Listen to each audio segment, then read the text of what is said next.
Radio France Internationale, il est 18h à Paris, 16h en temps universel. Le journal en français facile.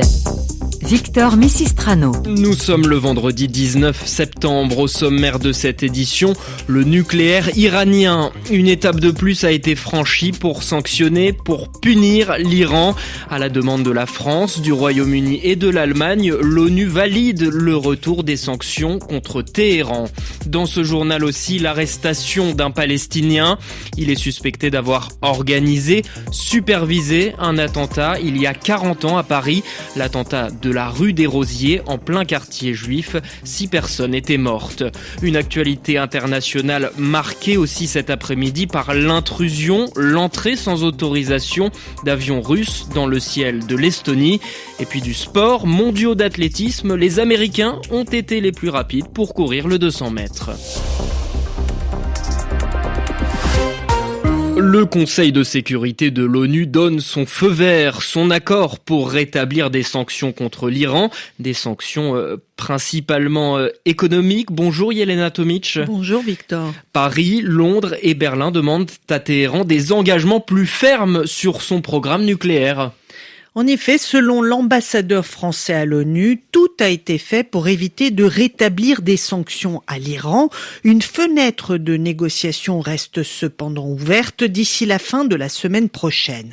Paris, Londres et Berlin se donnant le choix de revenir sur leurs décisions en cas d'accord de dernière minute. Le rétablissement des sanctions contre l'Iran, Victor, s'inscrit dans le cadre du mécanisme appelé Snapback, en français, retour à la situation antérieure, qui a été signée en 2015 avec l'Iran par la France, le Royaume-Uni, l'Allemagne, les États-Unis, la Russie et la Chine. Cet accord prévoyait un encadrement des activités nucléaires iraniennes en échange d'une levée des sanctions. Le trio européen juge insuffisant l'accord conclu il y a 10 jours entre Téhéran et l'AIEA, l'Agence internationale de l'énergie atomique, accord qui n'a pas été suivi d'inspection immédiate du programme nucléaire iranien.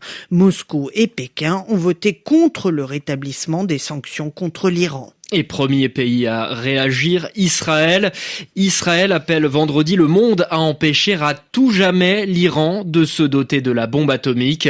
Le programme nucléaire de l'Iran n'est pas destiné à des fins pacifiques, écrit le ministre israélien des Affaires étrangères. Au Proche-Orient, nouvelle menace d'Israël. L'armée israélienne dit qu'elle va frapper Gazaville avec une force sans précédent. L'armée israélienne appelle une nouvelle fois la population à évacuer la zone. Depuis mardi, les militaires israéliens sont entrés au sol dans Gazaville. En 3 jours, 480 000 personnes auraient fui la plus grande ville de l'enclave palestinienne. 40 ans plus tard, c'est un rebondissement important dans un dossier qui a profondément marqué la France, celui de l'attentat de la rue des Rosiers.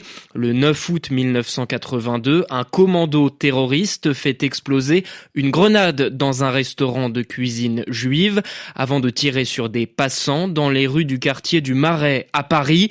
Bilan, 6 morts et 22 blessés. François Ballarin, plus de 40 ans après l'attentat et quelques jours avant la reconnaissance par la France de l'État de Palestine, on apprend qu'un suspect a été arrêté en Cisjordanie. Hicham Harb, palestinien aujourd'hui âgé de 70 ans, est soupçonné par la justice française d'avoir mené l'attentat. Il était visé par un mandat d'arrêt international. Selon une information du journal Le Parisien, confirmée par le parquet national antiterroriste, la France a été informée mercredi soir de son arrestation. Hicham Harb fait partie des 6 hommes renvoyés fin juillet devant la cour d'assises spéciale de Paris pour l'attentat de la rue des Rosiers.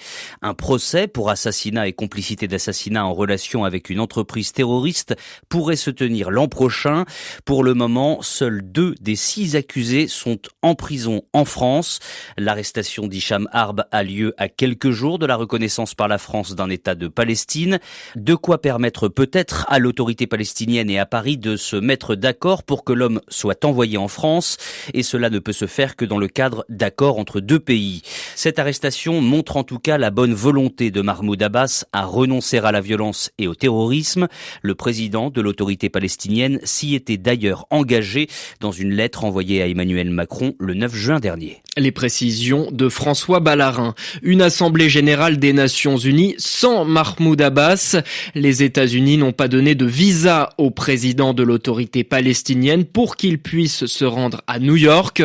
En revanche, l'Assemblée générale des Nations Unies vient de voter à une écrasante majorité la possibilité pour Mahmoud Abbas de s'exprimer par liaison vidéo. Les journaux. En français facile. En français facile. L'Estonie, ce pays d'Europe du Nord, partage une frontière avec la Russie. L'Estonie fait partie de l'Union européenne et est membre de l'OTAN. Cet après-midi, les autorités estoniennes affirment que 3 avions de chasse russes ont violé son espace aérien. Dans ce contexte, et alors que la semaine passée avait été marquée par plusieurs incursions de drones russes dans l'espace aérien de pays européens, l'Union européenne a annoncé ce vendredi une 19e batterie de sanctions à l'égard de Moscou. Ursula von der Leyen, la présidente de la Commission, a notamment annoncé vouloir se passer plus tôt que prévu du gaz et du pétrole russe. L'économie de guerre russe ne tient que grâce aux revenus des énergies fossiles. Il est temps de fermer le robinet. Nous allons donc interdire les importations de gaz naturel liquéfié sur le marché européen. Nous allons également cibler ceux qui achètent du pétrole en violation des sanctions, les raffineries, les négociants et les industries pétrochimiques de pays tiers, y compris chinois. Enfin, nous allons empêcher la Russie d'exploiter les failles du système financier pour contourner les sanctions. Pour la première fois, ces mesures concerneront donc les plateformes et transactions en crypto-monnaie. Quand nous parlons avec nos partenaires qui sont en contact direct avec la Russie, ils nous disent qu'une des premières demandes des Russes concerne la levée des sanctions. C'est la preuve qu'elles sont efficaces. Et nous continuerons de les utiliser jusqu'à ce que la Russie s'assoie à la table des négociations. Déclaration d'Ursula von der Leyen, la présidente de la Commission européenne. C'est l'un des humoristes les plus connus des États-Unis. Jimmy Kimmel faisait régulièrement des sketchs sur la chaîne ABC, mais du jour au lendemain, la direction de la chaîne lui a demandé d'arrêter d'intervenir à l'antenne.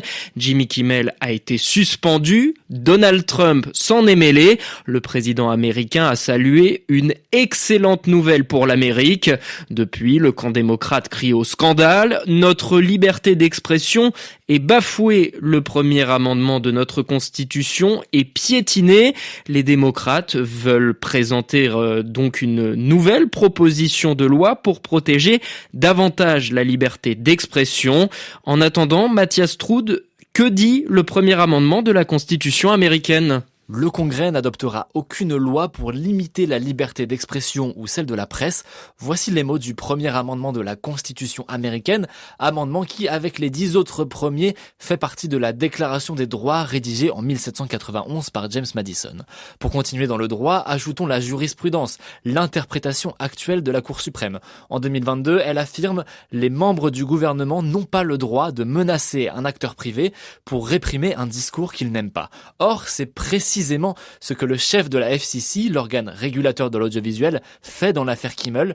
Il se vante ouvertement d'avoir forcé la main à Disney et le président Donald Trump souhaite même retirer les licences des chaînes de télévision qui le critiquent. C'est évidemment illégal, difficile donc de donner tort aux démocrates qui crient à la censure. Précisons que ce n'est pas la première fois que ce premier amendement est attaqué, de la chasse aux communistes à celle aux pacifistes au siècle dernier, sans parler de la répression des Africains américains, la liberté d'expression a souvent été bafouée aux États-Unis. Mathias Stroud. On termine ce journal par du sport aux mondiaux d'athlétisme à Tokyo.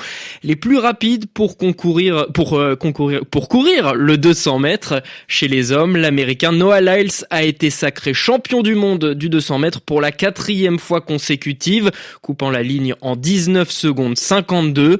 Le champion olympique botswanais Letsile Tebogo termine 4e. Chez les femmes, une autre américaine, Melissa Jefferson-Wooden, est devenue championne du monde en 21 secondes 68. Elle fait le doublé après son titre sur 100 mètres. C'est la fin de cette édition que vous pouvez lire et écouter à tout moment pour perfectionner votre français. Rendez-vous sur notre site internet françaisfacile.rfi.fr.